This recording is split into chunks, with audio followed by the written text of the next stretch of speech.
Kai here with Kai Taku, and I am excited to share a book review with you all today. So I have been trying to do more book reviews because if you watch my monthly wrap-ups, I read a lot of manga, of course, but I also read a lot of prose works as well. And I thoroughly enjoy prose works, and I always have a lot of thoughts and opinions on them, and I would love to share those with you guys. So today I am reviewing Escaping Exodus. Now, Escaping Exodus, the new one, Symbiosis, just came out, and the B2 Weirdos are doing a tour for Symbiosis that I am participating in. And so I'm going to be doing a review video for Symbiosis, but because it's a sequel, I definitely wanted to do a review on Escaping Exodus.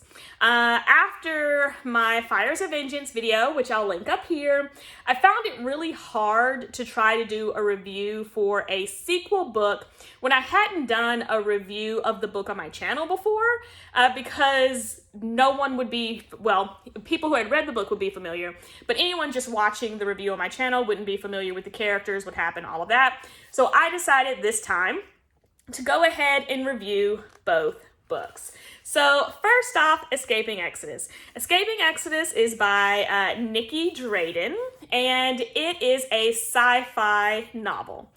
I am not a huge sci-fi reader. Sci-fi is something that I've been getting into more recently with the book club, and I have been enjoying dipping my toe into the sci-fi pool, and this book was pretty enjoyable for me.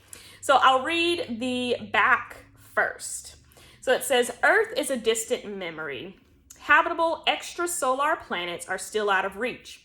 For generations, humanity has survived by establishing colonies within enormous vacuum-breathing space beasts and mining their resources to the point of depletion. Rash and unconventional Seska Kale should be preparing for her future role as a clan leader, but her people have just culled their latest beast, and she's eager to find the cause of the violent tremors plaguing their new home. Defying social barriers, Seska teams up with her best friend, a beast worker, and ventures into restricted areas searching for answers. Instead, they discover grim truths about the price of life in the void.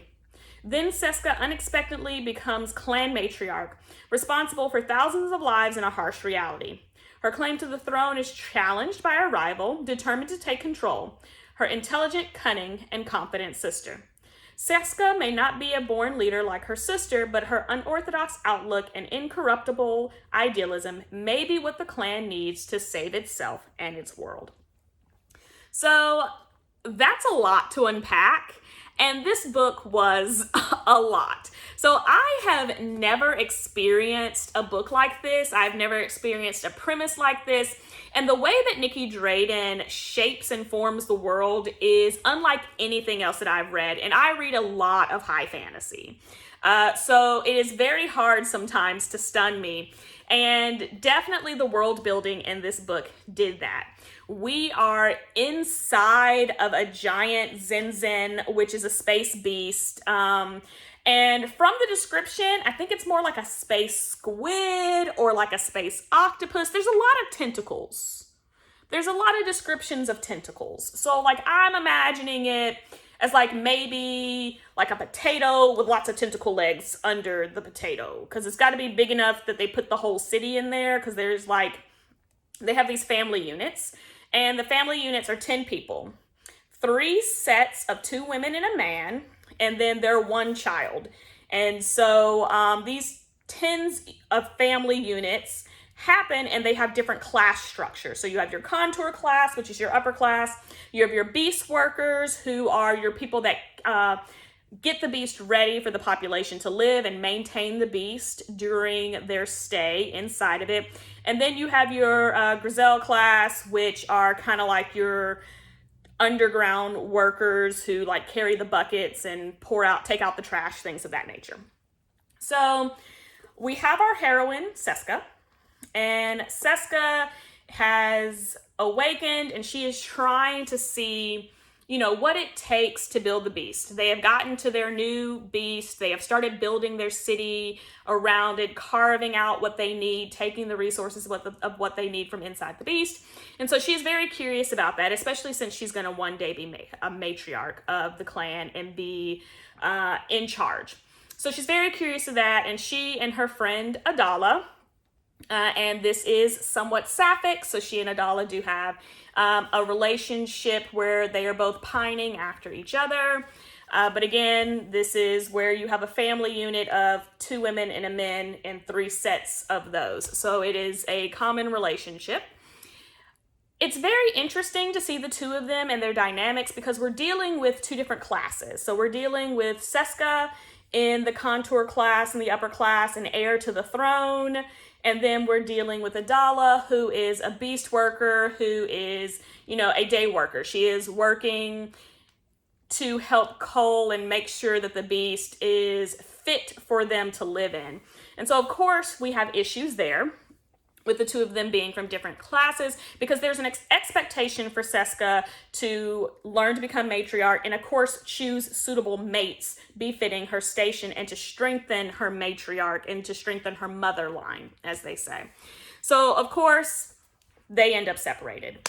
That's just how it's going to go down. It's very interesting to see the different dynamics and roles between the characters because we have this set of 3 of 3 family unit. You have our characters dealing with their 6 mothers. You have them dealing with their 3 fathers. And so then dealing with each other, there's a lot of different relationships to kind of unpack, a lot of names coming at you. And so that took a second for me to get used to because there's no explanation. We just have heart mothers, will mothers, head mothers. We've got amas and pas and all these different terms that it took me a second to wrap my head around. But once I did, it helped get me more immersed in the world. As a whole, it's very interesting to kind of see them go through their day-to-day life. You see the troubles that Adala gets into because of her failed relationship with Seska and how they can't be together. So you see her going to her downward spiral, which ultimately ends up in her being demoted. And this demotion, she actually kind of finds a place where maybe she was meant to be all along. She makes new friends. She has a new love interest. And so she's living a separate life here. And then we have Seska, who is starting to get more into her lessons, who has now become a woman. And so there is a coming out ceremony for her for becoming a woman and, trying to get and find a mate, a potential mate that's going to strengthen the mother line. And so enters Doka. And then we've also have Wyatt, who is one of her friends, who is a very sensitive, attuned, they call them lash counters. And his job is kind of to make sure everything is in place and keep a ledger of everything that's happening. So he has really super strong senses. So we're dealing with a lot of characters. It's interesting to see how it all kind of comes to play as we figure out what them colonizing these ships do to these space creatures. What does that entail? And just about what a person or a society will do to survive.